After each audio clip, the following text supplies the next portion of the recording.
The motorsports world is where legends are made, the unthinkable happens, and barriers are broken. One man harnesses the power of an industry every week. This is the General Tire Down and Dirty Show, powered by Polaris RZR, with Jim Beaver. Welcome to the General Tire Down and Dirty Radio Show, powered by Polaris RZR, season number 10. Yeah, that's right. We've been doing this thing for 10 years. This is our 10th anniversary, and we are doing it to it. Big show today. I am actually... I got a lot of stuff coming up. I'm getting ready to go to Sturgis. We'll be doing a show on site from Sturgis this weekend, taping a show. That'll probably air next week. Sturgis will still be going on, but next week I'll be going to Vegas to Reno. I'm sitting fourth in the Best in Desert points in the UTV Unlimited division, and, we got a big race on our hands then, so... we got a lot of stuff coming at you, but it should be fun for you radio guests. A lot of stuff to talk about, and today is definitely not going to disappoint. We've got a couple of big guests. If you're a YouTube fan, if you're an automotive fan, you've heard the name Tyler Hoover. Well, Tyler Hoover is going to be one of our guests today on the show from Hoovy's Garage. He's also going to be the Grand Marshal of the NASCAR race at Watkins Glen this weekend. So Tyler Hoover, going to be one of my guests on the show today. We've also got... my good friend Ron Capps. That is right.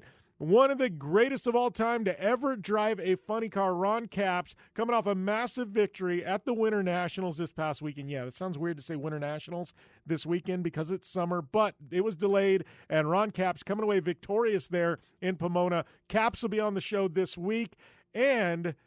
we've also got the legend who returned to the New England Forest Rally this past weekend, my good friend David Higgins, coming off a big victory behind the wheel of a Ford. Yes, I said a Ford for the first time in over a decade, running a Ford rally car instead of the Subaru we all have come to know and love. DH, going to be a guest on the show talking about that big victory where he beat Ken Block, Travis Pastrana, Brandon Semenuk, Barry McKenna. Big victory for DH, and he's here to tell the story and tell us all about his return to rally here in the United States and that big victory at the New England Forest Rally. Who knows? Maybe we'll have a couple of guests surprise us.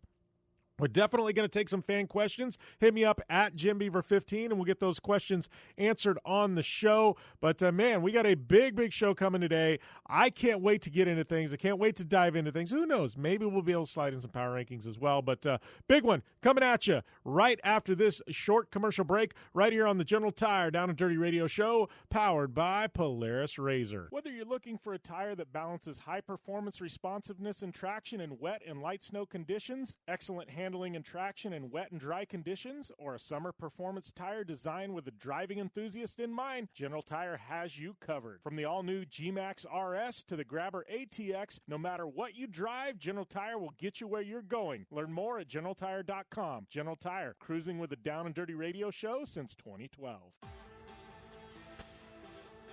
You want extreme performance, reliability, and the most fun you can have on four wheels? The Polaris RZR brings it to you. But you don't need to take my word for it. You can take theirs. I'm Tanner Faust, and I choose the Polaris RZR because it's the most fun you can have with a steering wheel. What's up? I'm Ronnie Renner, and I choose Polaris RZR because it's the sickest, most reliable side-by-side on the planet. What's up, everybody? Heavy D from Diesel Brothers. Listen, I'm on Team RZR because it's hands down the best piece of machinery on the planet.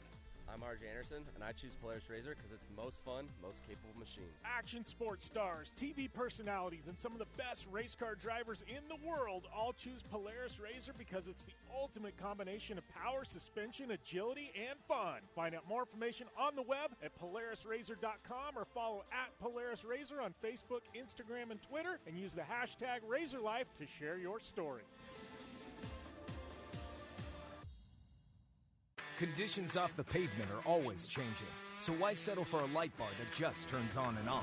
The Rigid Adapt is a revolutionary new light bar that will automatically select from 8 beam patterns that range from a widespread 90-degree flood to a 15-degree spot based on your vehicle's speed. Try that with your knockoff light bar. A dash-mounted controller allows the user to toggle between adaptive mode, beam patterns, and RGBW accent lighting. With Adapt, it's easier than ever to own the night. From the 2018 Master Distillers of the Year comes a bold new American whiskey and fistful of bourbon. Their whiskeys have been award-winning for generations. Now they're going all in on bourbon, blending 5 straight whiskeys to create a big balanced bourbon that stands apart from everything else. So grab yourself a fistful of bourbon, a blend of 5 bourbons created with over 100 years of whiskey blending experience.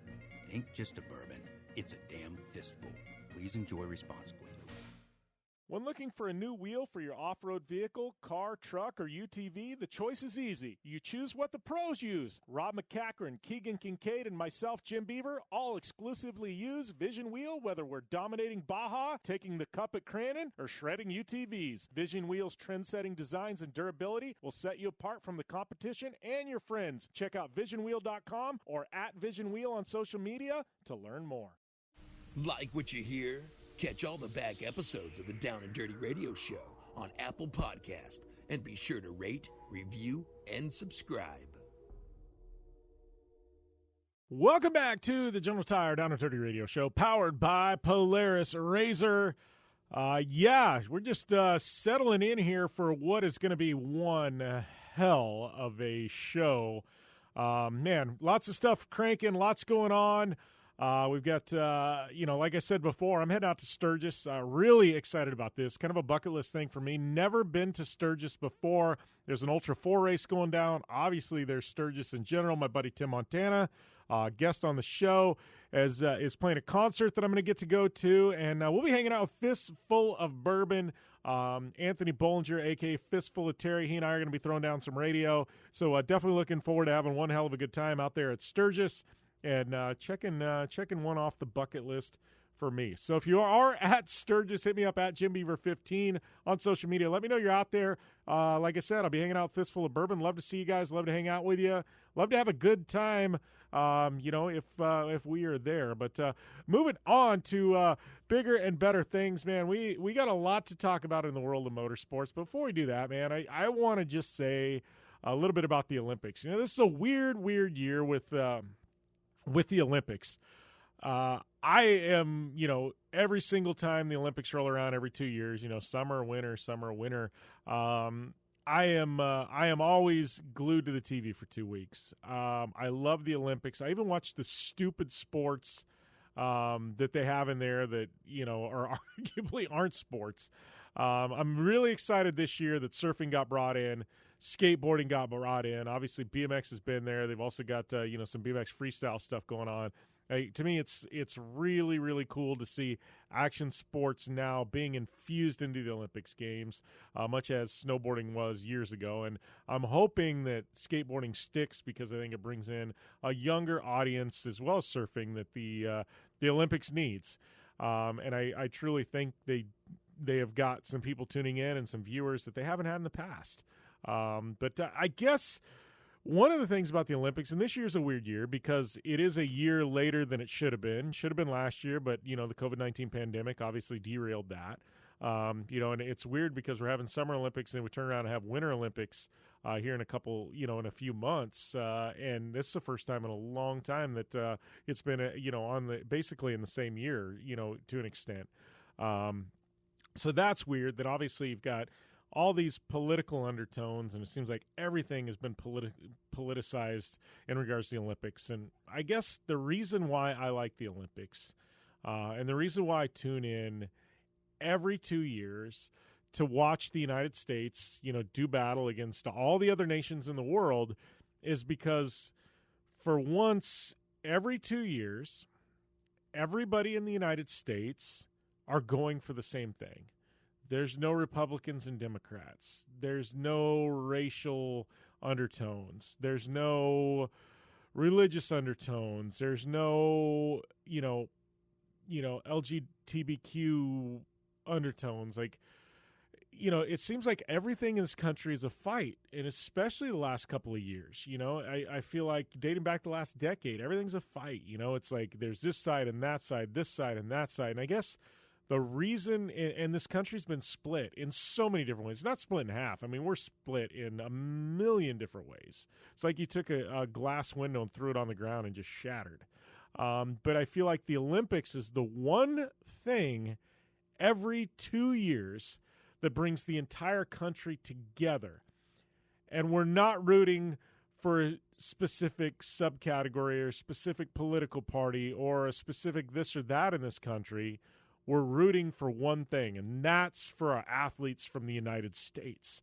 And so, like, for one time every 2 years, for 2 weeks, everybody in the country is on the same page, and we're all pulling for the same exact thing. And to me, I love that. I love the sense of America. I love the sense that all of us are on the same page, and we're all rooting for the same person, the same team. Like, to me, that is an amazing thing. That is awesome. That is why I love the Olympics. Consider me an Olympic junkie for that matter, but I don't care what event you are. If you're representing the red, white, and blue in the United States of America, I'm pulling for you. I am absolutely pulling for you. I want to see our country on top, and that's there's a sense of pride in that, and I think everybody else, for the most part in this country, feels the same way. And I think that's cool, and I am thankful that the Olympics does that and allows our country to get together once every 2 years and all pull for the same exact thing, and that's the United States on top, and that's pretty awesome. So, yes, I guess Olympic rant over at this point. Was it even a rant? Not a rant. I was just kind of explaining myself. I wanted to chime in, though, on something. This is a part of the off-road community that is near and dear to my heart. I obviously have been around the off-road industry for a long time. My dad has been in the off-road industry for, half a century at this point. My family has deep, deep roots. And I think the Off-Road Motorsports Hall of Fame is just it's an amazing, amazing organization. They do some amazing things for the off-road community. And it gives a nod to the past. I think, everybody now, we're looking at the future. You look at the guys in Trophy Truck. You look at the people just absolutely killing it right now. And many of them are going to be in the Off-Road Hall of Fame. But I love that the Off-Road Hall of Fame protects the history of our great sport. They do a bunch of amazing things behind the scenes, and they recognize people that throughout history have put in the work and have blazed trails for where we are today and what off-road is able to do. And I think this is an opportunity where, we get a chance to look back and look at some of the amazing, amazing people, that have made up the sport of off-road and helped move us to where we're at now. And they just announced the class of 2021. And it's an amazing, amazing group of people. 4 inductees for 2021. Tim Morton, absolutely rightfully deserved. Tim Morton, he's been around, the industry for a very, very long time. Done amazing, amazing things. And this dates back all the way to the early 80s, I think 1983. You want to talk about motorcycles, you got to think about Tim Morton. I mean, he's got 4 score motorcycle points championships, score overall pro motorcycle points championship, BA 1000 wins, BA 500 wins, I think 7 apiece, 1 San Felipe, just an amazing guy. He's accomplished a ton. Tim Morton going in. You've got John Marking, who a lot of you may not know, from the competition side, but John Marking, I mean, he is the man behind Fox Shocks. He started work at Jimco and, engineering degree, and he, started, began his career at Fox Shocks in 1992, ended up, helping design things and took over Fox and has basically put them, to where they're at today in this massive company. And he's helped, reshape, how the world looks at shocks. You got a guy like Steve Kelly going in, who has just absolutely been, one of the key players in off-road over the years and helped establish rules. I mean, he was a phenomenal athlete, won so many races. He was a factory driver, just an amazing, amazing guy. Steve Kelly goes in. And then one that's near and dear to my heart, a good friend of mine, Spencer Lowe, who, he had an off-road business and helped, do kits for mini trucks under the name Lowe Manufacturing, but he was an absolute complete menace behind the wheel, and I mean that in the best possible way, winning so many championships as a factory Nissan driver. Those of you who have been to Parker, Fox's, the restaurant on the river. Spencer and Restaurant and Resort on the river. Spencer owned that along with his wife Kathy for a long time, and that's where I got to know Spencer. I mean, the man was just a true, genuine human being with a heart of gold, and and he was an absolute amazing driver behind the wheel. And Spencer Lowe going in as well. So that is the inductees for 2021. It also includes, I believe, 7 inductees from 2020 because they weren't allowed to be inducted last year. So it's going to be a big gala in Las Vegas. I believe the end of October 30th, the date on that one. So tickets, I believe, are on sale. The website is ormhoff.org, ormhof.org, ormhoff.org. But definitely go and get your tickets. Check it out. Really blessed to be a part of the Off-Road Motorsports Hall of Fame community. I've been the host in years past, and I absolutely love being in Las Vegas at the South Point for the induction ceremony each and every year. So definitely, if you guys at home want to go, you're going to be in the Las Vegas area, it's worth it. Black tie evening, and all the money goes to the Off-Road Hall of Fame as well as various charities. So good night, good time for everybody, and you should definitely be there. So we are going to take a short commercial break, and we're going to have a whole lot more when we return right here to the General Tire Down and Dirty Radio Show, powered by Polaris RZR.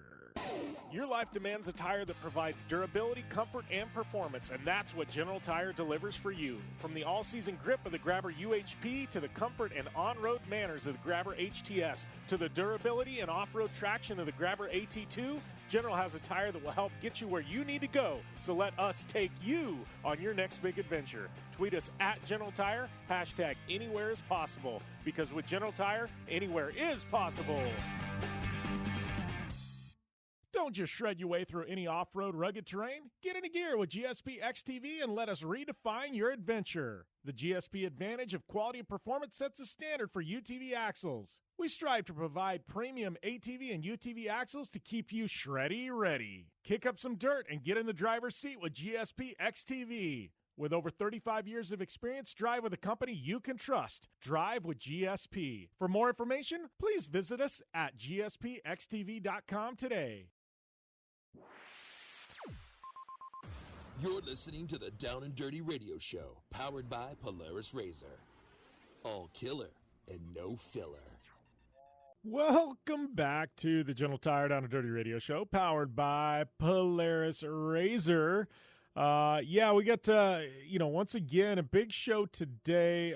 We got David Higgins coming up in the next segment. Yes, the man, the myth, the legend.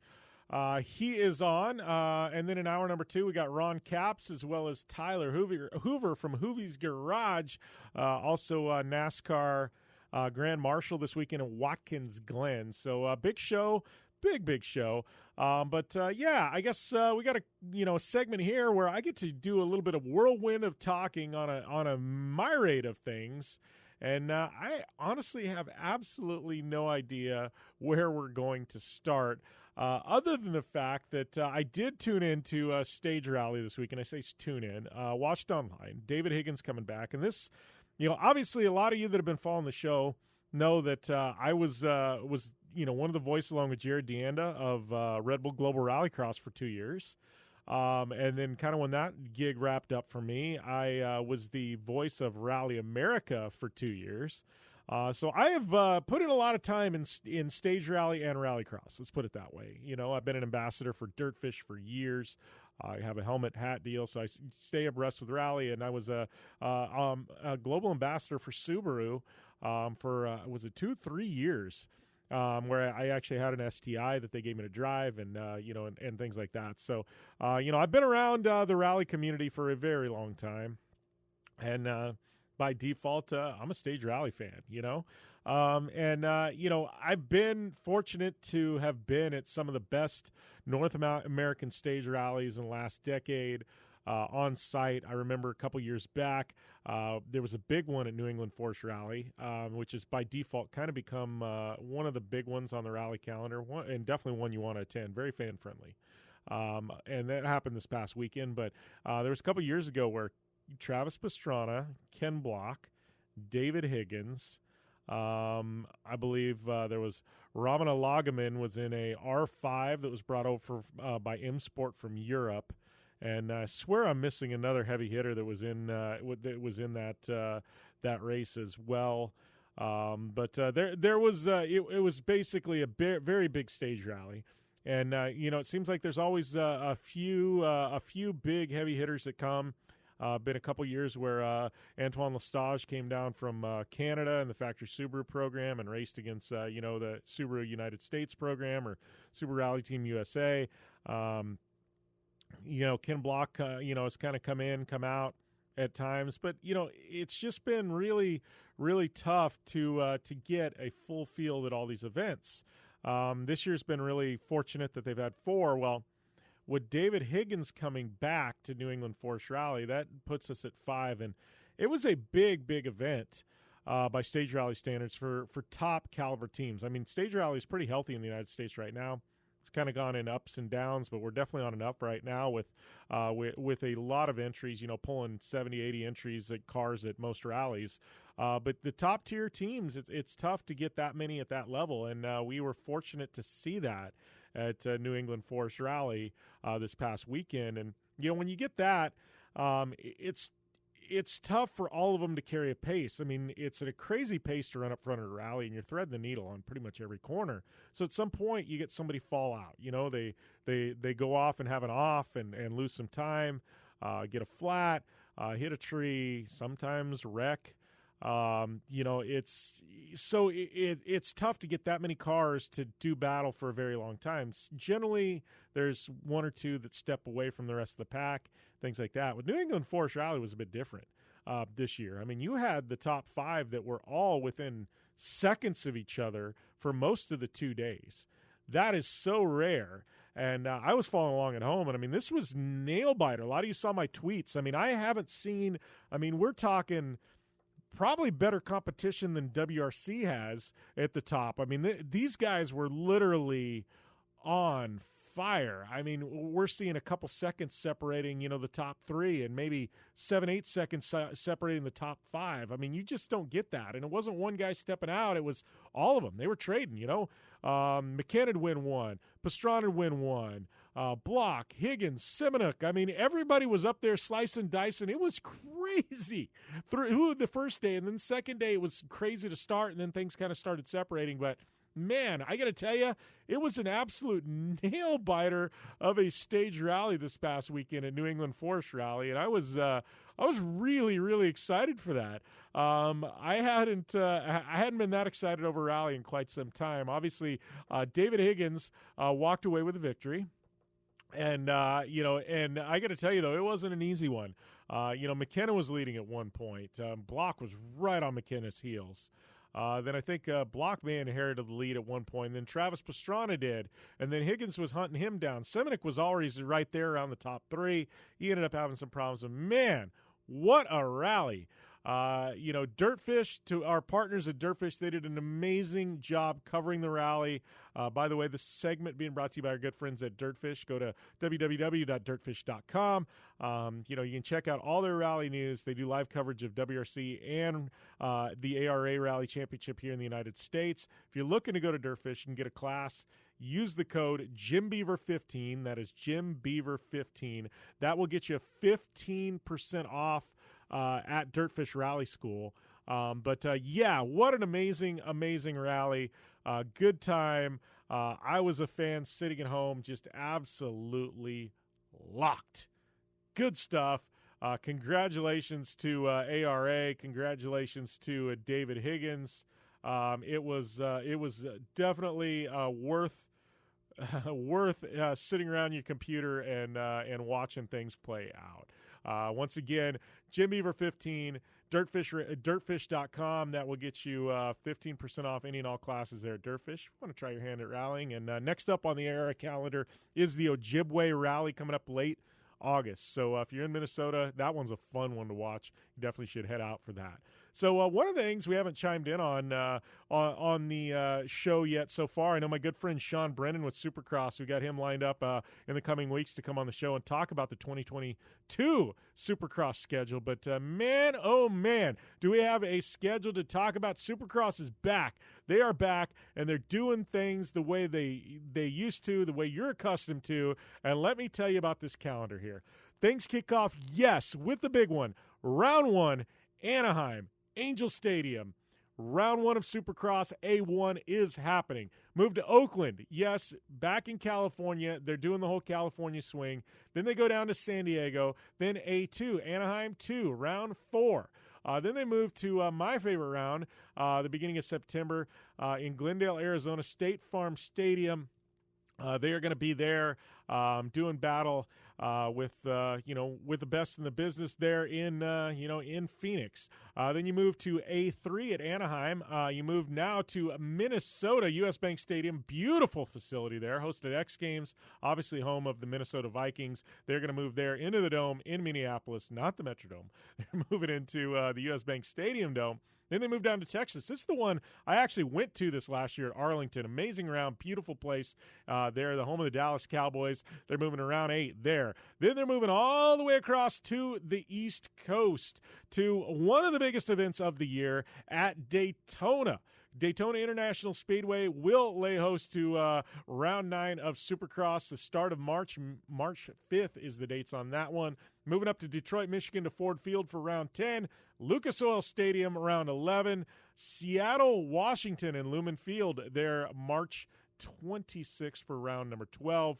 And then moving to St. Louis, Atlanta, Georgia at Atlanta Motor Speedway. This one was an interesting one. Run much similar to Daytona, where it's a mix of outdoors and indoors. At Atlanta Motor Speedway was very well received this year, and they're moving back to that same venue for next year. So different, a little bit different take on Supercross that we're getting at Atlanta the last 2 years. And they're moving up to the home of the Patriots, Foxborough, Massachusetts, for Gillette Stadium round number 15.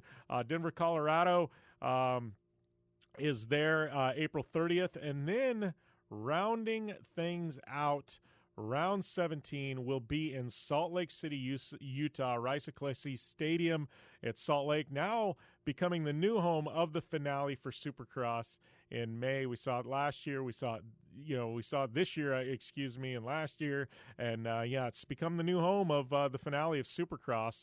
The one glaring omission on the schedule, Las Vegas, Nevada. Who knows? Maybe a Monster Energy Cup. They're going to save that for fall there in Las Vegas. But, weird seeing Las Vegas not on the calendar. But other than that, back to normal for Supercross in 2022. And you know what?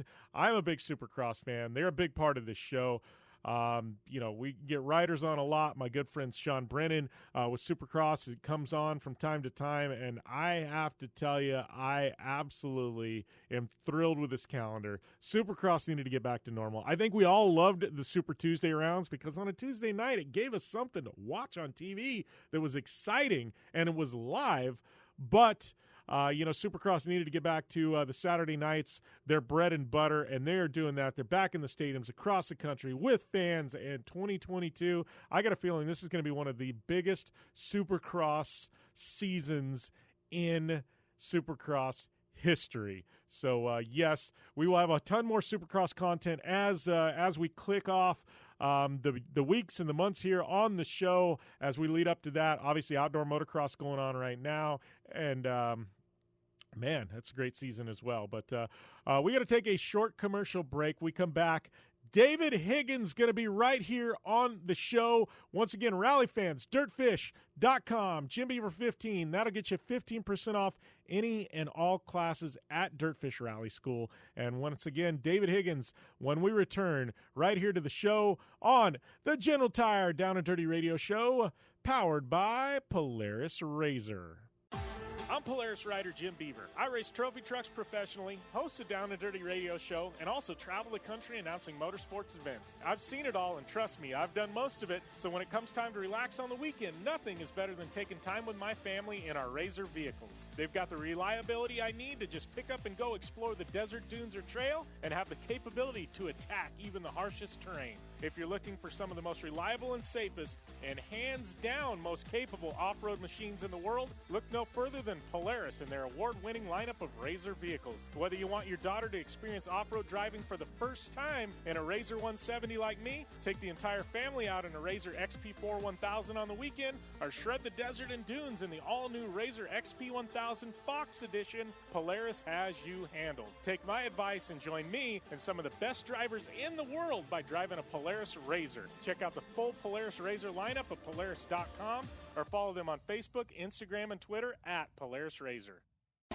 Your life demands a tire that provides durability, comfort, and performance, and that's what General Tire delivers for you. From the all-season grip of the Grabber UHP to the comfort and on-road manners of the Grabber HTS to the durability and off-road traction of the Grabber AT2, General has a tire that will help get you where you need to go. So let us take you on your next big adventure. Tweet us at General Tire, hashtag anywhere is possible, because with General Tire, anywhere is possible.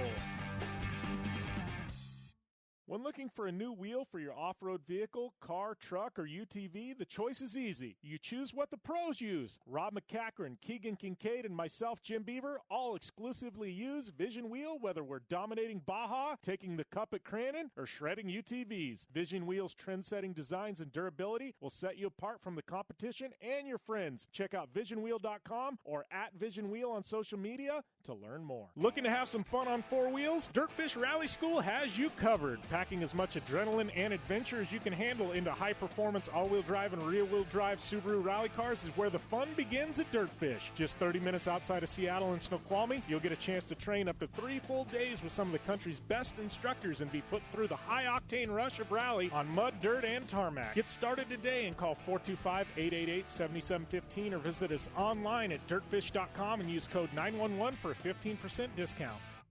Life is all about sound. The sound of sports, the sound of the racetrack, and the sound of your vehicle.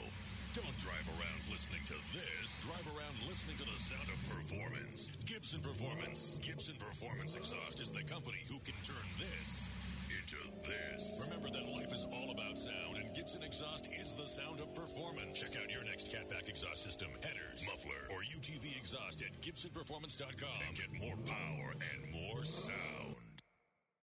Like what you hear? Catch all the back episodes of the Down and Dirty Radio Show on Apple Podcast, and be sure to rate, review, and subscribe.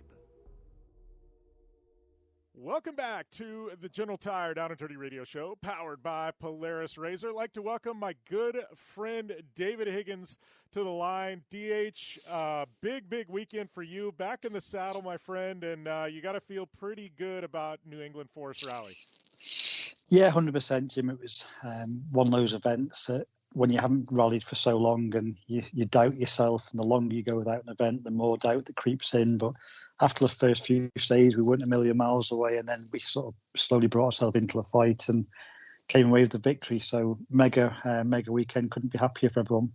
Well, I can tell you, I know I wanted to be on site. I had so much going on, I wasn't able to be there, but as a fan watching, online, I got to say, I mean, there was 5 drivers there. You, Trav, Brandon, Ken Block, and obviously we've got Barry in the WRC car. But you guys at the start were trading stage times. I mean, it was just a few seconds separating all 5 of you. I mean, I haven't seen a rally that close in the U.S. in quite some time, David. That had to have been exciting for you as a driver to be in a fight like that. Yeah, brilliant. Because one thing me and Craig always said, that the ultimate pace at the front of American rallying has always been really strong. But what's let it down over the years is if one guy has a problem, then it almost becomes such a big gap to the other ones. But with this rally, if you had not such a good stage, you could go from 2nd to 4th or 2nd to 5th or up and down the leaderboard just with one sort of mediocre stage. And that's just like how it is in top European events. The more depth you've got in the field, the better it is. But for sure, the harder it makes it at the same time. But it was awesome to have such a battle where things were changing so quickly. It really was what rallying's all about. Yeah, and like I said, as a fan sitting home, it had me excited. I mean, for you coming in, obviously, I know you said you hadn't been in the car in a while. How was that jumping into something? I mean, you're so familiar with the Subaru platform because that's all you've driven for the last decade. How was that jumping into something that was completely different than what you've been used to? Yeah, it was really hard because obviously over the last sort of 7 or 8 years, my pace notes have been developed over a particular car. So you were fine-tuning everything, almost like a racetrack. So every line was perfect for how that car reacted. And also, when you were competing more and more, you sort of get in the car, and I was saying, it almost feels like slow motion. You're listening to your pace notes. You feel like you've got loads of time to react, where you're getting a new car where you're not really sure what it's going to do at any point. And It can, some traits of the car were better than the Subaru, and there were some places where it was more nervous than the Subaru. But it just felt like you sort of jumped in the car and hit fast forward, and everything was happening much faster. But the more and more the event went on, obviously, the more we knew what to expect, and the easier it was getting, and the more the sort of flow between myself and Craig was getting better and better. So it's just one of those things when you're out of it for a while, it's hard work, but we use a lot of our experience to get to where we got to. Yeah. Well, and here's the question. I know, I've been around you for the last decade and stage rallying in the United States, and you're a little bit like Kimmy, where you're the Iceman when it comes to an event, and you don't show a lot of emotion, and and it's just you're so hyper focused. But I gotta think going into that first pass at Concord Pond, there was probably a little bit of nerves on your end, and in regards to pace and the new car, and after you left the Concord Pond the first time, you went around and did it a second time. I mean, was it a little bit of a relief going, all right, we still have the pace, we're still there, we can compete at this level? Yeah, I said to Craig before we did the stage, Concord Pond is very unique in America. It's just like Finland, massive big jumps, but you've got to 100% know what your car's going to do when you go into there. So we did a short 20-mile test in the car beforehand, but there was no jumps on that road, unfortunately. So the first ever jump I hit with the car was a live stage. So I said to Craig before I went, I said, we can just stay within 10, 15 seconds of the top guys by the end of these two stages, and it's game on, because you're going to lose a little bit with just not 100% knowing what the car was. And we were pretty close. We were right in the fight from the start. So when I came off that one, I thought, okay, it could be game on now. Yeah. Well, and this car, I mean, talk a little bit about the differences. What kind of adjustments? I know it's at one point, and I don't know the changes you guys made overnight, but I know the top speed wasn't quite there. The gearing was a little bit different in this car than what you were used to. So you're giving up a little time on the top end just because you couldn't reach those, outright speeds everybody else had. But, talk us through a little bit about the differences in this car, and the challenges you kind of faced throughout the rally. Yeah, the main thing, obviously, it's just a much, much smaller car. So that makes the change of direction so much better. Like on the first few stages, I was literally turning the wheel, and with the Subaru, you had to almost set the car up a little bit more and try and get the car turned a lot earlier for the corner, and then use momentum to take you through it. Where this thing, I'd touched the wheel, and it was like a go-kart. I just drove to the inside of the corner. So for the first few stages, I definitely found myself turning in too early, turning back out. But once you got used to it, the benefit of that quick change of direction was a real sort of plus point for the car. The high-speed stuff on some of where the car goes over a crest, whether it's because we're lacking a little bit of downforce or a bit of setup or something, but the car always wanted to sort of lift out and move wide. So in some of the real quick stuff, it was a little bit of a handful. And the car runs much, much lower to the ground. So you're driving on the sump guards and on the diff guards a lot of the times. It sounds really harsh and it feels harsh as it's crashing through on you, but it's just the way those cars are designed to be. But the more we got used to it, the better it was. We managed to sort of persuade the engineers to give us a few more revs in top gear so we could get a little bit more top speed on the second day and just take the rev limiter a bit further up. So that obviously helped us a bit, and we were tuning the suspension a little bit as we went on and bit by bit. So it's like when we found going onto a different compound tyre or a different tyre, like previously I always knew if I went to a different tyre, I knew what clicks to do on the dampers automatically, where this we had to sort of find out a little bit later. But we definitely got there, and with a little bit more time again, I think we could improve the car a fair bit more as well. So there's plenty more to come out of the package. It's very exciting the way the car drives and reacts. It really is sort of more seat of the pants stuff, and the car sort of slides around a bit more easily. So from Craig's point of view, he said it felt like really different from his side with the note to get the notes. But the first day, I wouldn't say he didn't enjoy it, but I wouldn't say he was loving it. But by the end of the second day, he was really back into it again, and he got more used to it because, I've driven some R5 cars testing and doing things before, so I was more familiar with the smaller platform than what Craig was. But the more he got used to it as well, the better everything gelled. Well, and that's a question in regards to Craig. I mean, you and Craig have been together a long time, and I know you personally wouldn't probably want to go rallying without Craig, sitting in that co-driver's seat. This new car, you guys obviously have phenomenal notes from years of running these same stages, but is there any moving forward changes you guys are going to have to make to your notes and the way you take notes and with this new platform, this new car than what you had in the past? Yeah, we would definitely have to make some adjustments. There's certain places where the car doesn't like as much, and there's certain places where the car's a lot better. But the other thing is really like the gear ratios on the car are a little bit different. So you have to sort of like where I found myself quite a few times going down a gear that I didn't need to go down because of the way the ratios were in the box and things. So it was just getting familiar with those type of things really. So in future I'd go there and I'd sort of, there's certain things in my pace notes every now and again I use the word gear on a corner just to make myself consciously stay up the gears a little bit more and things. So you do more of that in the future again. And obviously you'd know where you can capitalise on the car's improvements a little bit more. Where I had some cautions that I would need when I was in the other car in the little Fiesta, we could just go straight over things that I couldn't with the others. So it's learning what each car's capable of to get the absolute best. And that's why, although everyone was pushing hard, I knew every stage I finished. There was never a stage of the rally where I finished where I thought, yeah, I got the absolute everything out of the package. We were always leaving a little bit on the table just through lack of experience, really.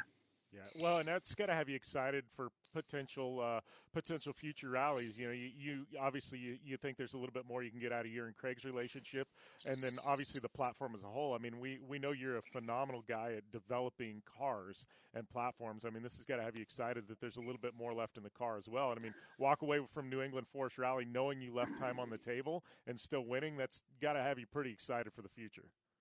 Yeah, for sure as well. And also, even I know that rally like so much as well. You can't drive that rally 100% the whole rally and expect to finish without a problem.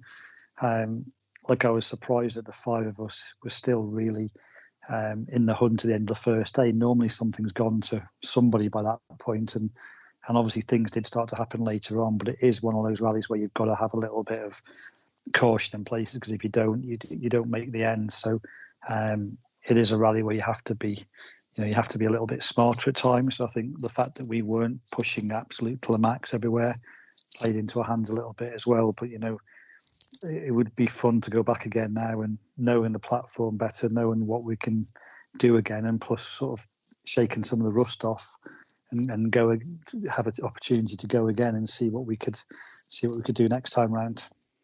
And I got to ask about the rust. You say shaking the rust off, and a lot of people go, man, you're David Higgins. Like, how much rust is there? But I know from me, when I took a step away from trophy truck for a couple of years and to drive something with that power and at that level, and I'd put a trophy truck comparable to the open class rally cars you're driving. Like, there is some you leave on the table. There is a little bit of rust. You forget, how hard you have to drive them and braking points, and there's just little things you pick up, and it takes a few miles to get that back. And I how was that with this car? I mean, because people laugh when you talk about the rust, but there is a little bit to an extent.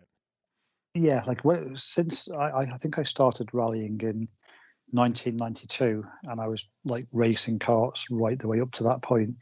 So I don't think I ever went probably more than as a guess 3 months or 4 months maximum between not doing events since probably 1985 when I very first started karts at 10 years old. So you suddenly go that gap of time without a competition, and it's easy to just get caught up in even just remembering the routines you go through and the different things that you do before stages and how you prepare and everything beforehand and stuff. So there's a lot of things to sort of get back into it, but thankfully the determination to want to be at the front was still there, and that sort of drove us through the rest of it, really.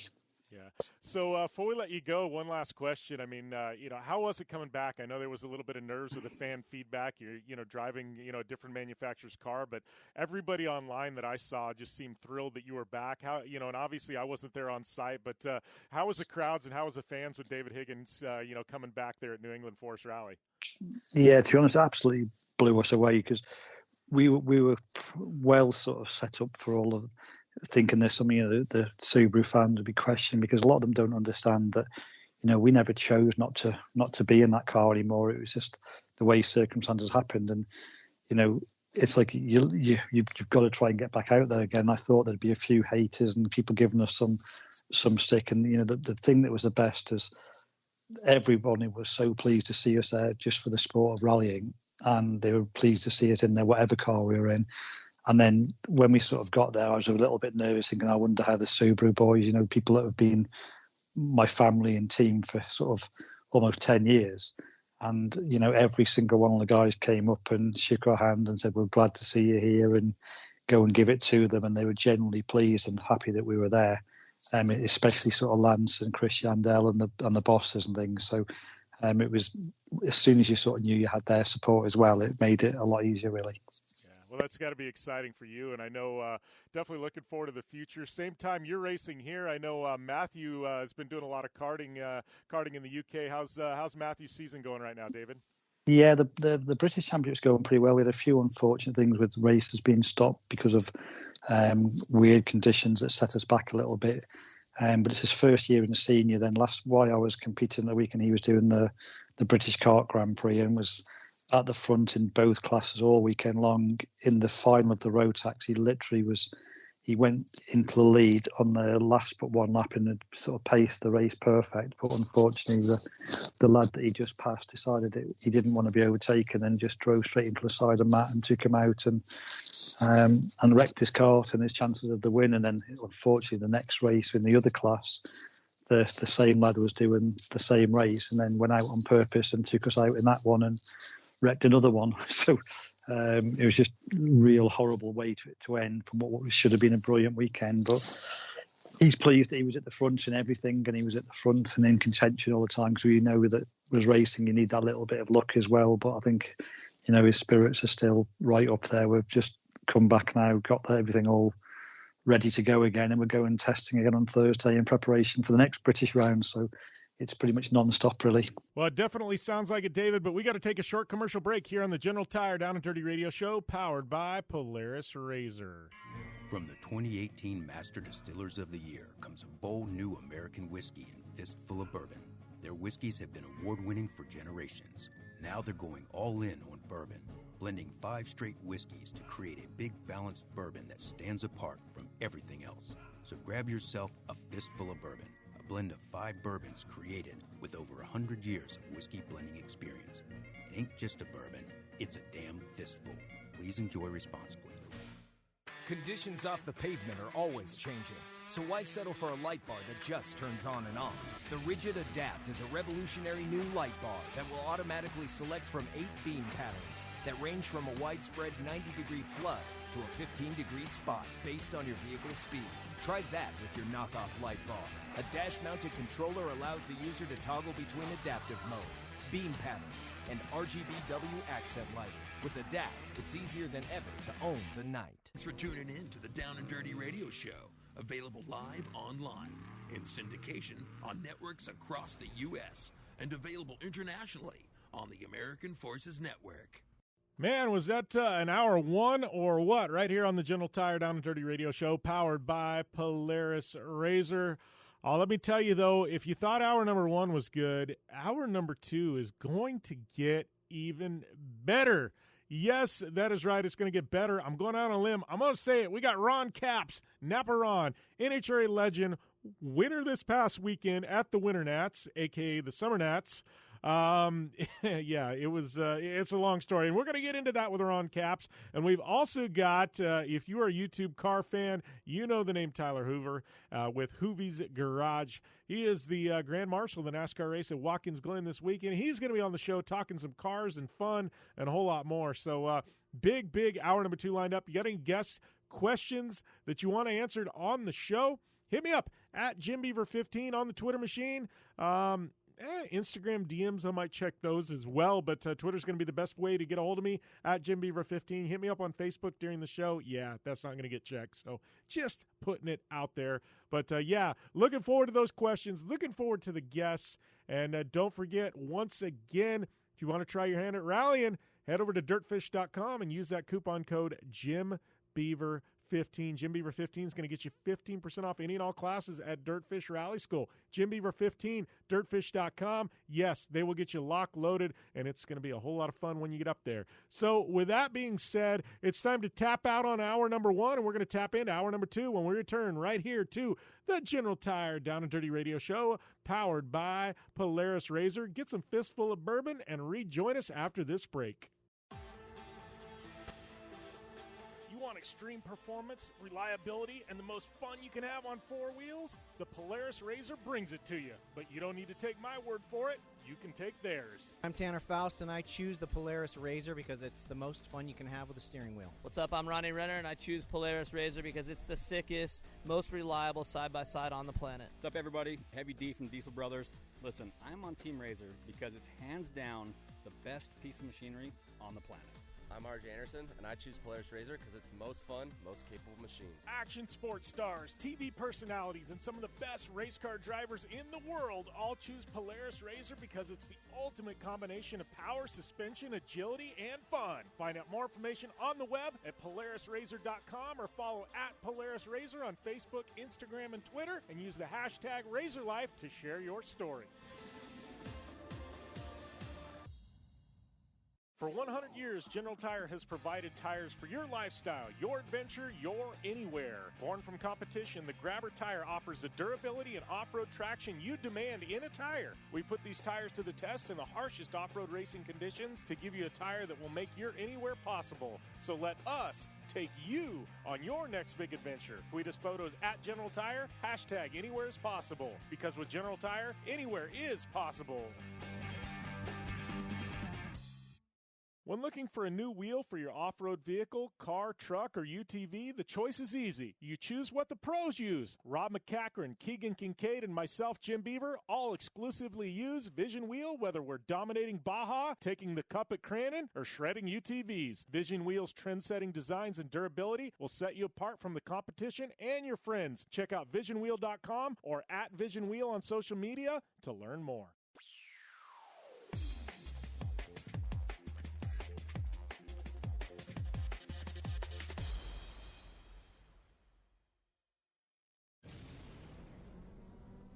Thanks for tuning in to the Down and Dirty Radio Show, available live online, in syndication on networks across the U.S., and available internationally on the American Forces Network.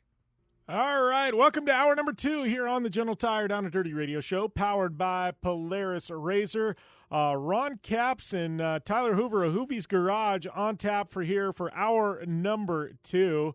It's funny, I put it out there every once in a while, and I had somebody ping me back. Our good friend Pleasant Cook, who, her, is last week's guest on the show. I'm looking for things to do at Sturgis. Obviously, I'm going to be there. I got lots to do. But if there's any food, any fun, any cool places, man, I'd like to know, right? So hit me up. So Pleasant hit me up.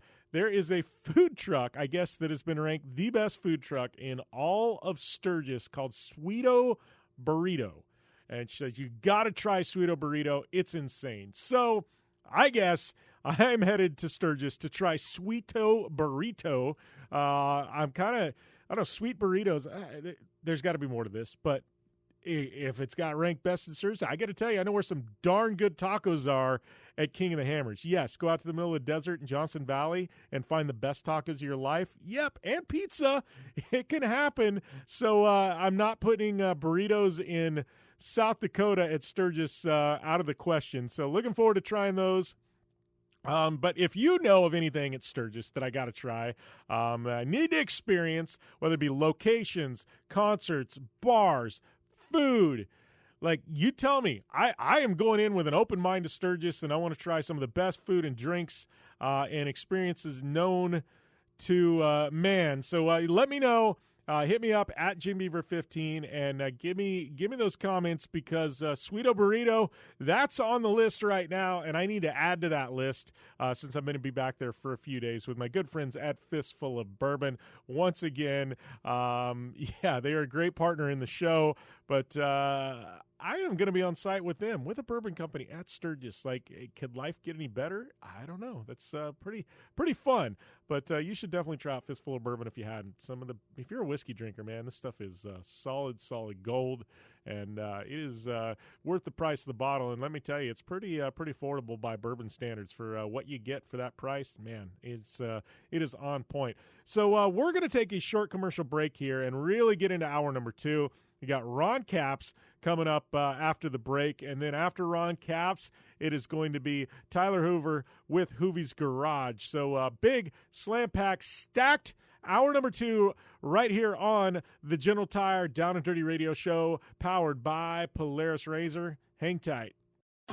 I'm Polaris rider Jim Beaver. I race trophy trucks professionally, host a Down and Dirty radio show, and also travel the country announcing motorsports events. I've seen it all, and trust me, I've done most of it, so when it comes time to relax on the weekend, nothing is better than taking time with my family in our RZR vehicles. They've got the reliability I need to just pick up and go explore the desert, dunes, or trail, and have the capability to attack even the harshest terrain. If you're looking for some of the most reliable and safest, and hands down most capable off-road machines in the world, look no further than Polaris and their award-winning lineup of RZR vehicles. Whether you want your daughter to experience off-road driving for the first time in a RZR 170 like me, take the entire family out in a RZR XP4 1000 on the weekend, or shred the desert and dunes in the all-new RZR XP 1000 Fox Edition, Polaris has you handled. Take my advice and join me and some of the best drivers in the world by driving a Polaris RZR. Check out the full Polaris RZR lineup at Polaris.com or follow them on Facebook, Instagram, and Twitter at Polaris RZR. Your life demands a tire that provides durability, comfort, and performance, and that's what General Tire delivers for you. From the all-season grip of the Grabber UHP to the comfort and on-road manners of the Grabber HTS to the durability and off-road traction of the Grabber AT2, General has a tire that will help get you where you need to go. So let us take you on your next big adventure. Tweet us at General Tire, hashtag anywhere is possible, because with General Tire, anywhere is possible. From the 2018 Master Distillers of the Year comes a bold new American whiskey and fistful of bourbon. Their whiskeys have been award-winning for generations. Now they're going all in on bourbon, blending 5 straight whiskeys to create a big balanced bourbon that stands apart from everything else. So grab yourself a fistful of bourbon, a blend of 5 bourbons created with over 100 years of whiskey blending experience. It ain't just a bourbon, it's a damn fistful. Please enjoy responsibly. Looking to have some fun on 4 wheels? Dirtfish Rally School has you covered. Packing as much adrenaline and adventure as you can handle into high-performance all-wheel drive and rear-wheel drive Subaru rally cars is where the fun begins at Dirtfish. Just 30 minutes outside of Seattle and Snoqualmie, you'll get a chance to train up to 3 full days with some of the country's best instructors and be put through the high-octane rush of rally on mud, dirt, and tarmac. Get started today and call 425-888-7715 or visit us online at dirtfish.com and use code 911 for a 15% discount. Life is all about sound, the sound of sports, the sound of the racetrack, and the sound of your vehicle. Don't drive around listening to this. Drive around listening to the sound of performance. Gibson Performance. Gibson Performance Exhaust is the company who can turn this into this. Remember that life is all about sound, and Gibson Exhaust is the sound of performance. Check out your next catback exhaust system, headers, muffler, or UTV exhaust at GibsonPerformance.com and get more power and more sound. Like what you hear? Catch all the back episodes of the Down and Dirty Radio Show on Apple Podcast, and be sure to rate, review, and subscribe. Welcome back to the General Tire Down and Dirty Radio Show, powered by Polaris RZR. I'd like to welcome my good friend Ron Capps to the line. And Ron, I got to ask you, man, how was the Winter Nats in August, or I guess end of July, August? But it was a warm one for a Winter Nats, huh? Yeah, God, Jim, it was probably the most adverse conditions we've had, and maybe even as long as I've been driving funny car, which has been a while. It was, obviously COVID made us change the Winter Nationals to July. And with that being said, they made it to Summer Nationals, but it was still had that feeling of being in Pomona. So it was hot. It was tricky. Track conditions were, very hard to adapt to for crew chiefs and drivers. And we saw track temperatures upwards of 150 degrees. So you're trying to get that 11,000 horsepower to stick to the rubber on the track, and it's a legendary track as it is. It's not easy. So it felt like winning that race. You felt like you win a couple races at the same time. Well, and I know that was kind of my question. It's like, Winter Nats is always running Pomona because of where it's at. It's not a place you don't want to go visit Pomona in the middle of the summer. I mean, it's just not a place you want to visit. Most people kind of go along the beaches, things like that. So I kind of knew this was going to be warm, but all your guys' setup data, you guys have stuff for years there, for that track. But I mean, a lot of it I got to think was kind of out the window with this one, right? Yeah, for the gearheads listening to your show, I mean, you have these new things that you try. Within a year or so, we've had a little better maybe ignition, a little better coils, a little, cylinder heads might be just a little bit different. Superchargers might be making a little bit better boost. Little things that you can't necessarily go back to a year ago or 2 years ago to a track that was hot. Let's say Norwalk, Ohio, maybe that was maybe 130 something degree track. You can sort of use some of that data, but things have changed and evolved as they do in every motorsport. You got new parts and pieces. So our crew chiefs go back and they do look at that data and they do see what they did before, and they can sort of take a little bit of it. The good ones, I should say, can do that and use that data. But we were in deep waters because we didn't have the heat in any of the data we had in the previous years to even look back at. So, I brag about the Napa know-how of my guys, and they definitely proved it this weekend because every run we were at least a tenth ahead of everybody. And that's, when you say that in drag racing, that's some pretty quality cars. So it was, it felt good at the end of the day to look back and see how dominant it was. Yeah. How is you as a driver? Because I know, I've got Vegas to Reno coming up here in 2 weeks, and I have to prepare for that race because it's so hot. It's in the Nevada desert in the middle of August, and I have to prepare differently. I take IVs beforehand because of the heat. And you guys, I mean, I run a 3-layer suit. Your guys' suits are, your impact suits are even thicker than that, and you guys are completely enclosed cockpit. I mean, do you have to, something like that, how does your body adjust, Ron? Because, I mean, I know you're not in the car for a super long time, but you just sit there and got to be roasting on the start line. Jim, it's a perfect balance of oats and barleys and some cardio. So, it's funny. I don't, I'm getting up there in age a little bit compared to some of these new kids.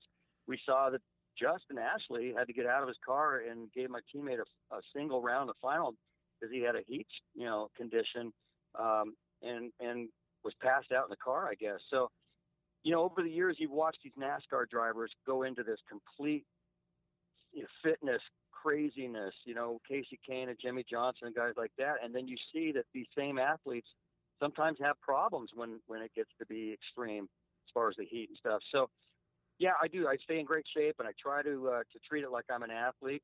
And race weekends definitely stay a lot of Pedialyte. If I could get an IV, I would. But it's just, I try to just make sure I concentrate on being the best I can be when it's time. Once the race starts, it's early breakfast, small breakfast, and then it's between runs. Unlike you guys, we have this up and down sort of, you get ready, you get motivated to go make a run, and then all of a sudden you got to kind of relax in between runs, and then you go do it again. You got to do that 4 times on Sunday. So you got to balance that. So I'll do protein bars with very low glycemic, and just try to not eat too much. And I don't know. I'm not crazy fitness wise, so I don't know what to tell you there. But I think maybe the good beers during the week get my system. I'm with you. And make me feel like a funny car driver, right? Yeah, I will say I've had some of the fitness people, tell me they're like, you eat right, you kind of get ready, and they're like, then you go and drink beer and whiskey in the evening or something, and they're like, you kind of totally defeat the purpose. I'm like, yeah, but I can't change that part of my life. Like that's how I wind down, is having a beer every evening or something. So I'm like, yeah, to me, there's a give and take. When I came into the sport, you got to remember John Force was dominating, right? He wasn't joking in his interviews when he said it was coffee and donuts. That's what he did. And I was like, okay, I was an athlete, but looking at that, the guy's the most dominant racer ever in funny car. There's got to be something to it, right?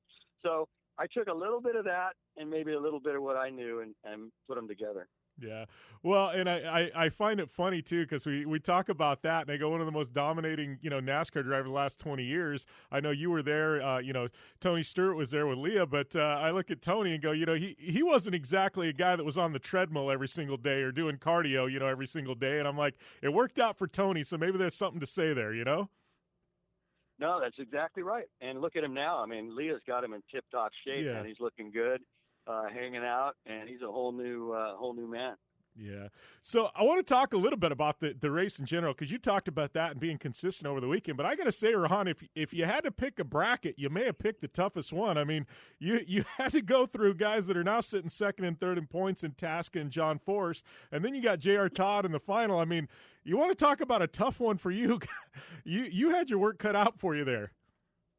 Well, it's funny and it's not funny, but every time we seem to have murderer's row when we look at the Sunday morning ladder, that's when we always end up doing well. I mean, you'd love to have, well, and I never say it, but you'd love to have some easy rounds, right? But if you think that and you say that, then these guys are going to take offense. Even the part-timers, like the kid we raced first round, Bob Bodie, I mean, they ran right next to us. If I made a mistake or a car smoked the tires a little bit, they were going to beat us. So, yeah, you're right. From then on, it was championship caliber teams, and we just seemed to, when that stuff's thrown at us, we seem to have a better day, believe it or not. So, every round, when you said the points leader Tasca second round, that was huge, right? You get through that and you take a breath, you turn around, look at the ladder, and guess what? John Forrest, semifinals. And you're like, okay, well, this is going to be a huge matchup. He's right in front of us in points, and he's John Forrest. Get by him, and then it's J.R. Todd, world champion, car running great, knows how to drive, and, like you said, it's just one after another. So that also, compared to, like you said, with the conditions, that just, man, it just made that win that much sweeter.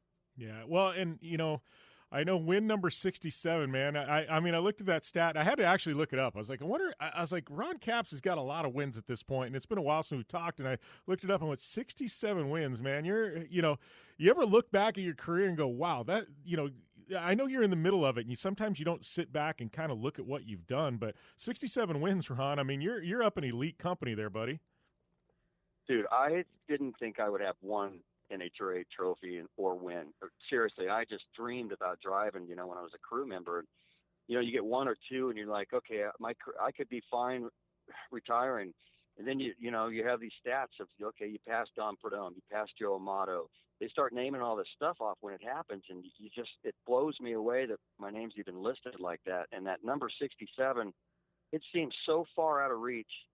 Even when I was Larry Dixon's teammate, he had tons of wins, and I looked at that at the time, and I was like, wow, man, I can't even imagine having that many wins. And now here I am. So, yeah, it's crazy.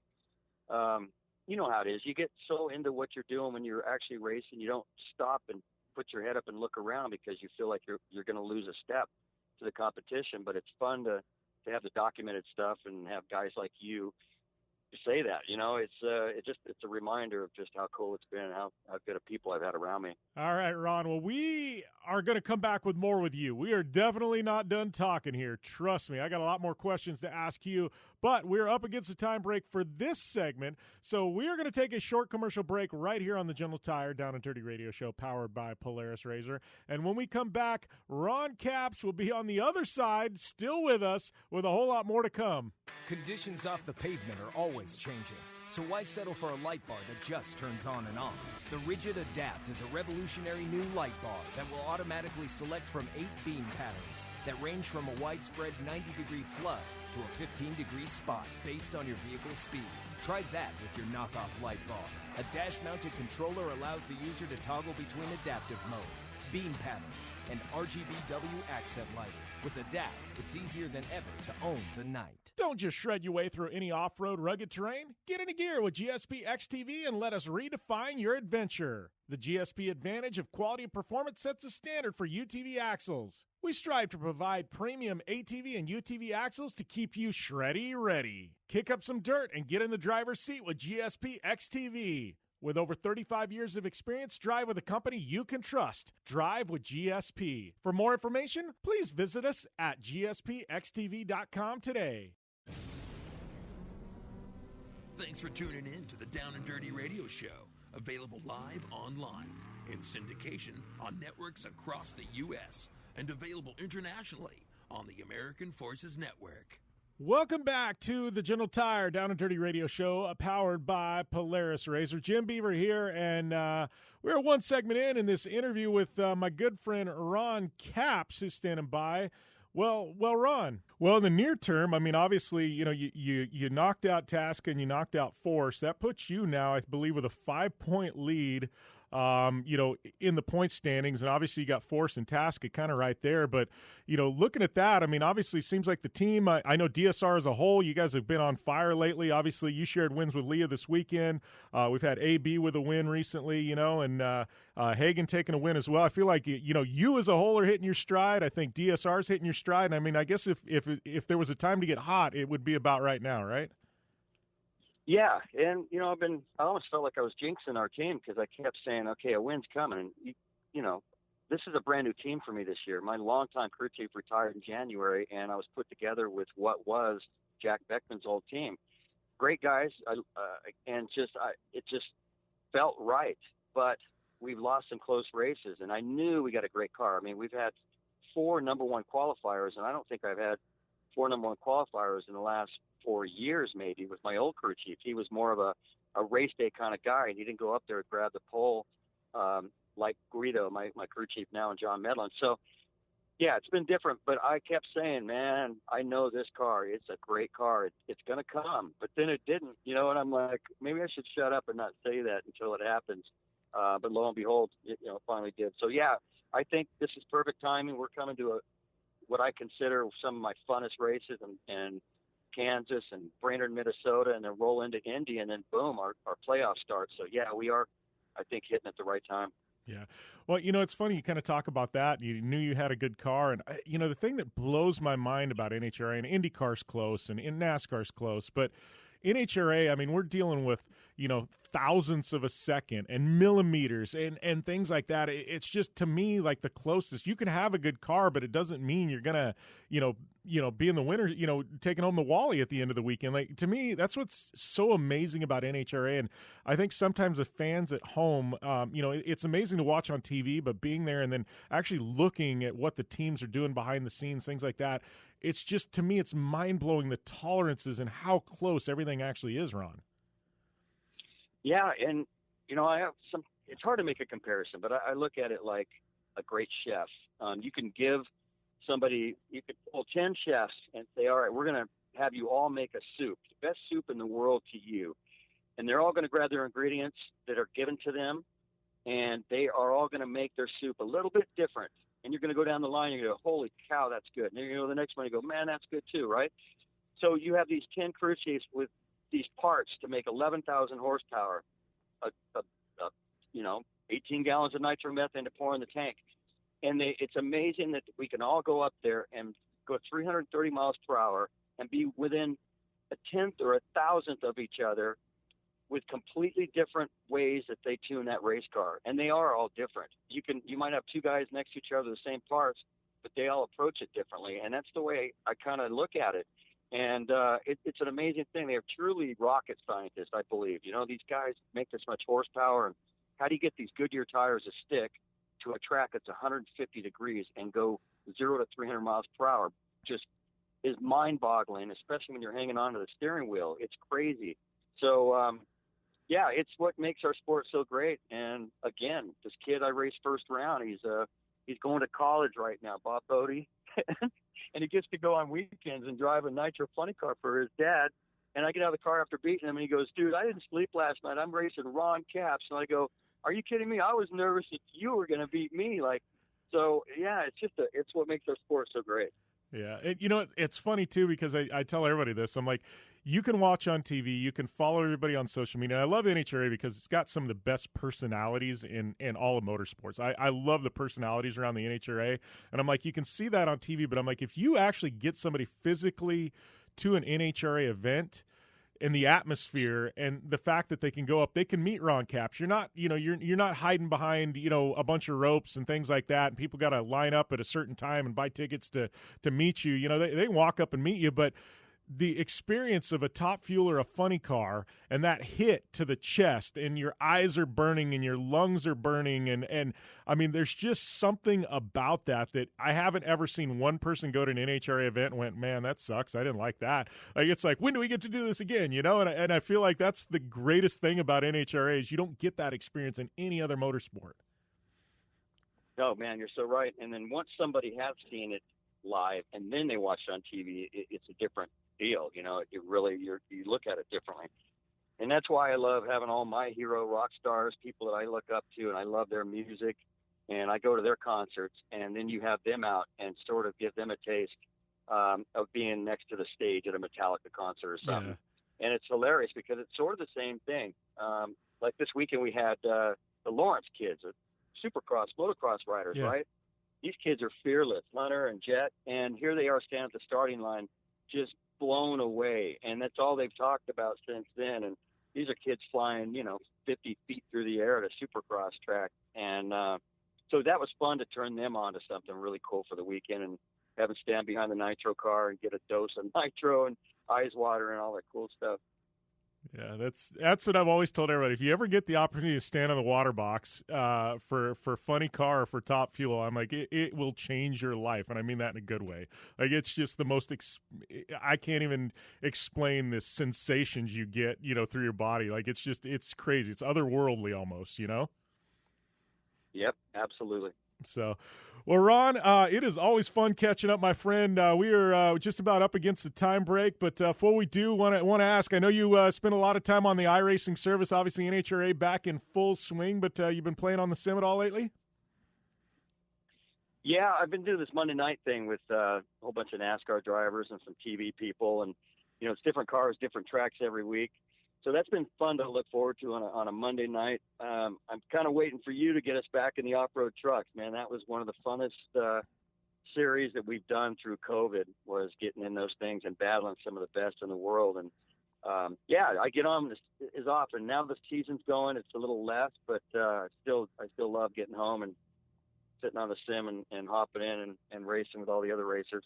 Yeah, well, it's I feel like COVID and the whole pandemic, if there was any good that came out of it, I think the sim racing community definitely grew. And I know we got another event coming up later this month I was actually going to email you on, but yeah, I mean, I can't believe our events. I think we've got maybe TV lined up for all 3 of our events next year. But, that being said, like, just the whole sim racing community as a whole, I feel like so many people went to iRacing when this was going on because we couldn't, race our regular race vehicles and tracks were closed, things like that. And I think it's been so good for the iRacing community. You've been a part of the community for a very long time, but, to be able to bring in these other personalities from other motorsports and just have them there and, expose people to the community that, you and many others have slowly helped build over the last decade. It's been pretty cool. Yeah, I mean, I was there at the inception. I was one of the beta testers for iRacing, and so watching it grow, and then, there's a lot going on through COVID. A lot of, just hard to get through. But I got to tell you, I mean, it probably saved my life. My wife says that all the time. To wake up in the morning and have a race that I had to go practice for because it was going to air on TV later, it helped me because here we were locked down. There was no racing going on. So, I mean, it was just a lifesaver for me to be able to go out and do that. And we almost had 1 million viewers on the first couple of TV races. So it was nuts that here we were racing and people were tuning in TV to watch us race online in virtual cars. So, I was very happy for iRacing, but it was very cool for our fans at least to have something to watch. Yeah, absolutely. I think it was good for not only the racers but the fans as well, and it gave everybody something to look forward to, and it's about all you can ask. But I got to tell you, I'm definitely looking forward to the remainder of the NHRA calendar, my friend. Leading the points, it's going to be fun to watch this one play out in funny car. Yeah, our boy Antron Brown, they're hitting their stride. I think it's going to be hopefully we can get DSR and Don Schumacher up to the top here before the season's over. Yep. Well, Ron, it has been fun catching up, and we'll definitely chat soon, buddy. You got it, man. Thanks. And it is never a bad day when you've got Ron Capps on your show.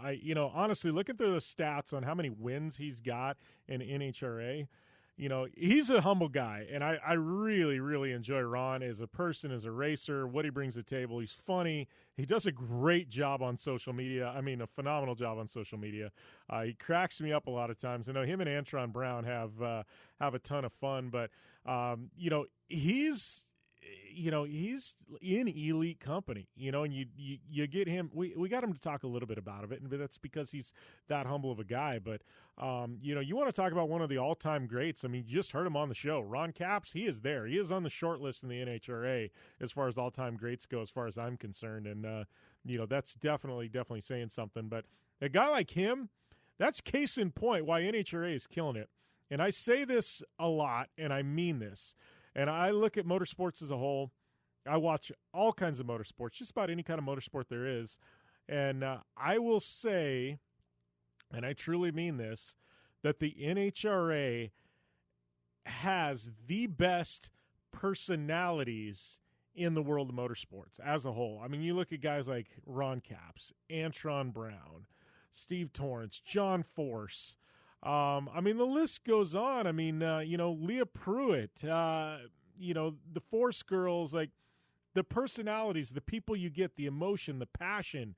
I mean, NHRA is like WWE Pro Wrestling. I mean, and I mean that in the best possible way. But you have these larger-than-life personalities and personas, and I guess it probably takes somebody like that to drive a car 330 miles an hour. I mean, I love racing. Do I want to go 330 miles an hour? Not unless it's in an airplane. Like, being honest with you, I got no interest in going that fast. So I think it takes a special kind of special to go that fast. And NHRA, they just kill it. Love Ron Capps.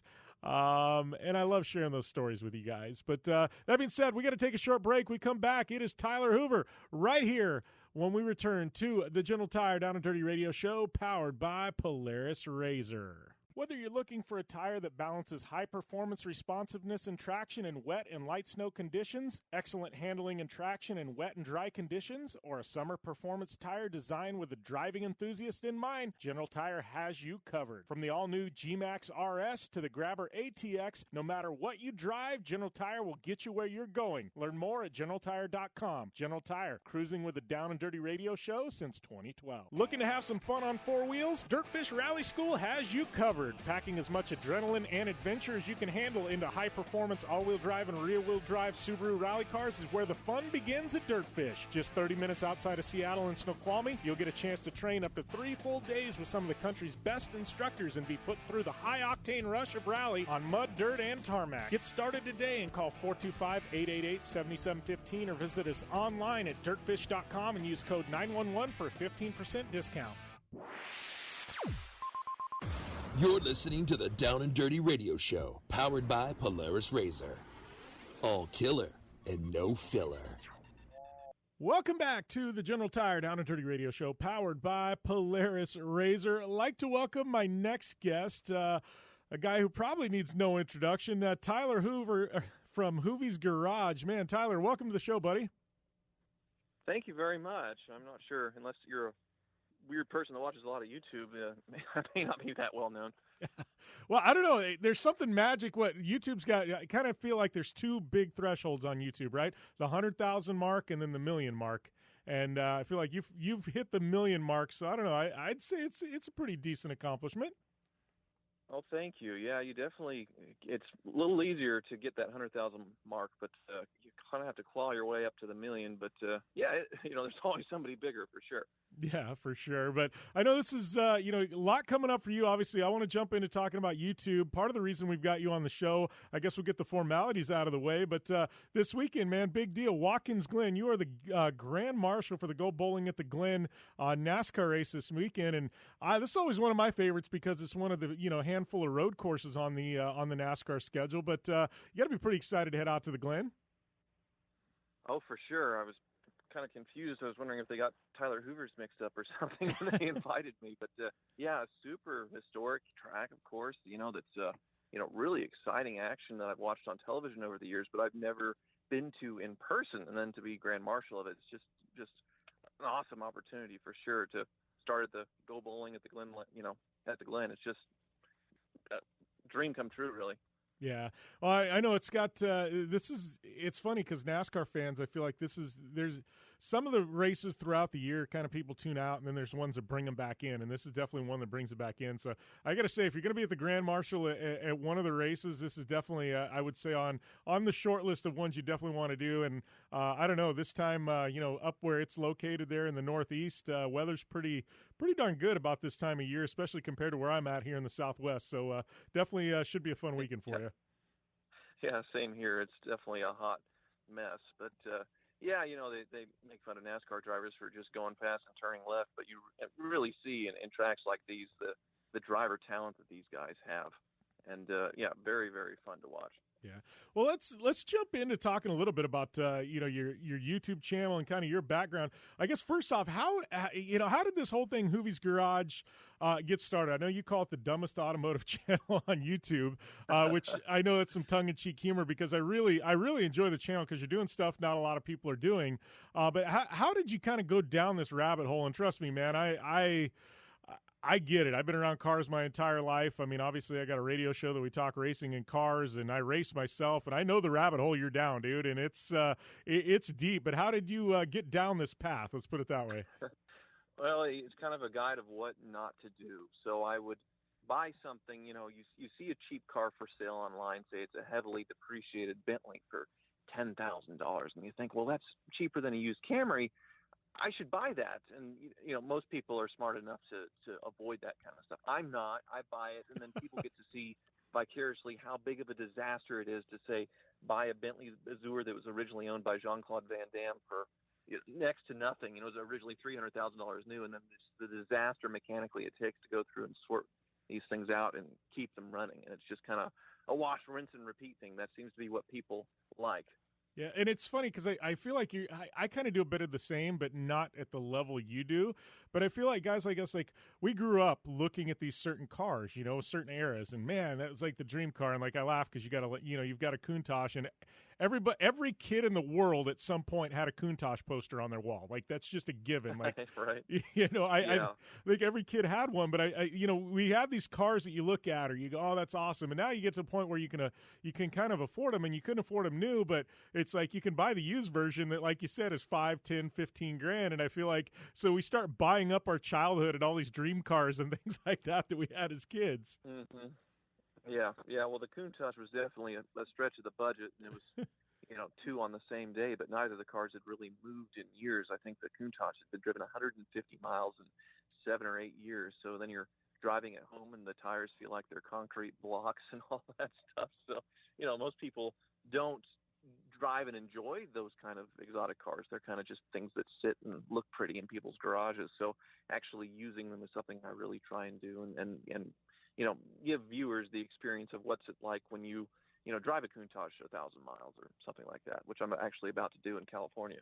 Yeah, that'll be awesome. And here's the question. I mean, it's one of those, or it's kind of funny because you look at, I had this conversation on air a while back, but, you look at like the era of like the muscle cars in the 60s and things like that and the horsepower and the torque. And then you look at some of these modern cars that are just, grocery getters, and literally some of the performance stats are the same. But a Countach, how well does it hold up now? Because I mean, in that era, it was massive. I mean, that and the Testarossa, I think, were about the two hot tickets. But how does it stand up today? Yeah, the 0 to 60 is something like 5 seconds on it, which a minivan can do that nowadays. But that's not really what it's all about. It's the feeling of that.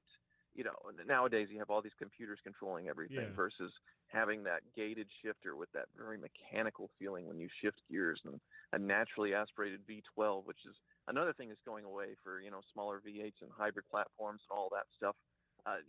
Just experiencing that raw power is definitely a rush. And I tend to like the older cars because, say, like this Countach, I can run it through all the gears, get up on the highway, hear the full red line, the V12 singing, and not be going at a speed that's going to send you directly to jail. Unlike a modern Lamborghini where you'd be going 100 miles an hour in 3 seconds, and then you're doing something dangerous. Yeah, and one of the keys there that you said is the gated shifter, and I laugh because it's like, I like performance cars, and I like stick shifts, and I get paddle shifters, and these new gearboxes are so much quicker than actually shifting gears with a clutch, things like that. But I'm like, I would rather something take me half a second more and have that enjoyment of shifting gears and things like that, because I'm not taking one of these cars to the track and going to race it. So to me, a half second doesn't matter. There's like enjoyment out of shifting through the gears. Like you mentioned that gate shifter, and, I feel like some of these modern cars that I've driven, like it just kind of loses it with the automatic, shifting and no physical shifter clutch. Like, I don't know. What's your feelings on that? Oh, I completely agree, and it's why you're starting to see these last generation of manual cars, especially the exotics, just skyrocket in value. For example, like a Ferrari F430, which was the last gated manual mid-engine Ferrari. A gated manual one's worth $250,000 now, whereas you could pick up a flappy paddle one for $100,000 or maybe a little less if it has some miles on it. So you're starting to see a delta where enthusiasts are starting to recognize how important this period of history was and how we're kind of reaching the end of it. So, people wanting to get into the collector car hobby, a car like that with still having the manual transmission may be the one to grab and hold on to for a long time. Yeah. One of the things I really like about your channel, and there's and I know is I feel like part of it is a glimpse into automotive history to an extent. You're not dealing with new cars that just came out in the last year or two, like a lot of channels and things like that. Like you're going and you're taking daily drivers off the street that were, that are area specific. I mean, obviously I know, recently you've been, you had the Hummers and those, that episode where you went and found, a bunch of Hummers and, in the barn. And I'm looking back though, like I look at the conversion van, the Chevy conversion van, and like that one, I had a buddy in high school that his parents had one and they passed it down to him in high school. And we had more fun driving around in that stupid conversion van when we were in high school. You know what I mean? And you could load so many people in there, and it had the fridge and it had the TV that, didn't work, but it was like, I just laugh because I can I don't know. I just love how your show is like, it just packages all this automotive history from the last few decades. Yeah, I mean, I have a lot of memories of conversion vans too. Of course, my parents had one. Friends. I mean, that was what you had. If you were cool parents, you had conversion vans, and it's just like going to the bowling alley with a van full of kids, that kind of stuff. But what I didn't realize buying one all these years later, they have that negative connotation where they're kind of creepy to some people. So I'd be going to pick up my kid at school, and I'm seeing a lot of sideways glances thinking, I'm going to be handing out candy or something and grabbing all their kids. So I didn't keep the van for that reason. But I did buy a modern one, a 2016 equivalent. But there's the yin and the yang of that, of course. Yeah, and I feel like they've come back to an extent, but they've dressed them up. Ford's got their big transit vans. I know Mercedes has got their vans. Like I feel like vans have made a comeback, but they've kind of polished the look of them so they don't look like the creepy van like you were talking about. And that being said, the guy in high school, he didn't get many dates because the girls were freaked out by the van. Right. Yeah. Yeah. Well, my 2016 is my primary tow vehicle for track days and bringing cars home and all that stuff. And it's also 9 passengers, so I can haul people. It's very versatile for sure. Yeah. So when you're looking to buy some, are you necessarily looking, or is it something like, I'm sure you're all over the internet looking at listings, things like that? What blips your radar? I mean, I'm sure you get a lot of emails and people reach out to you, things like that, with interesting stuff. But I mean, what is it that gets you to go like, okay, I need to buy this? Yeah, part of it's a bucket list, me working through, and cars I've always wanted that are kind of underappreciated. The other half is just to go through, and it seems I do really well when I just completely roast a car.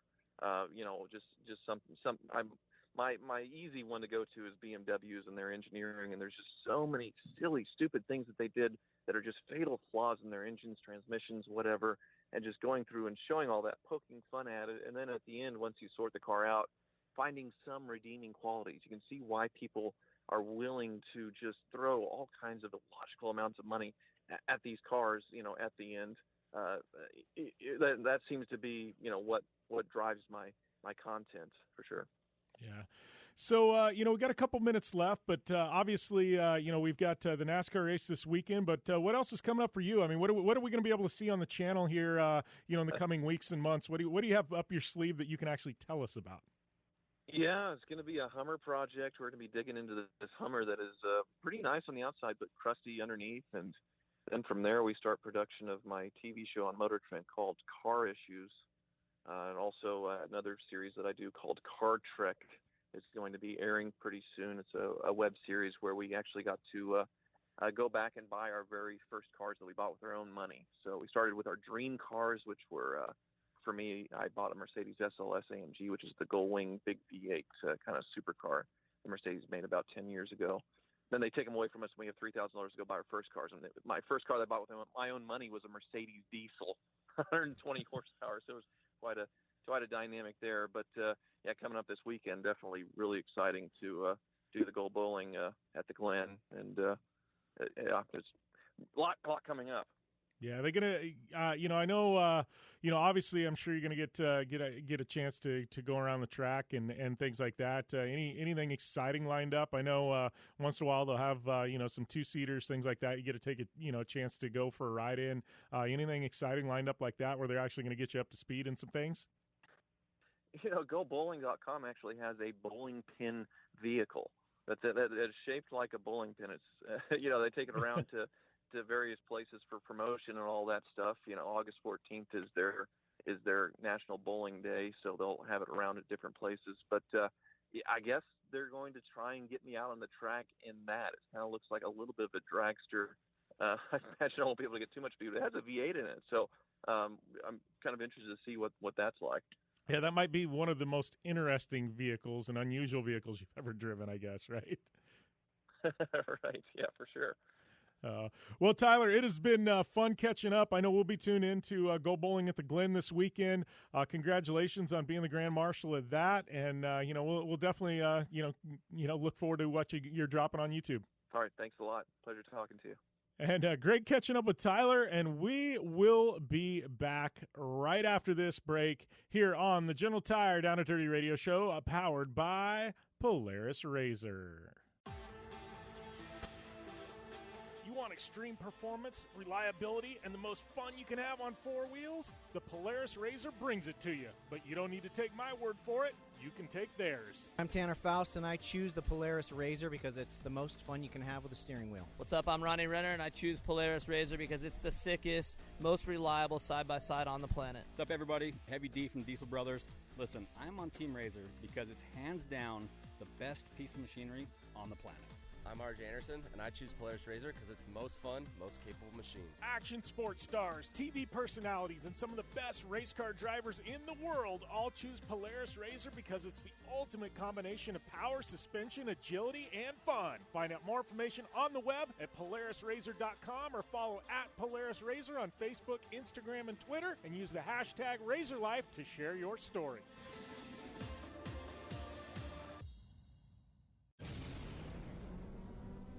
Thanks for tuning in to the Down and Dirty Radio Show, available live online, in syndication on networks across the U.S., and available internationally on the American Forces Network.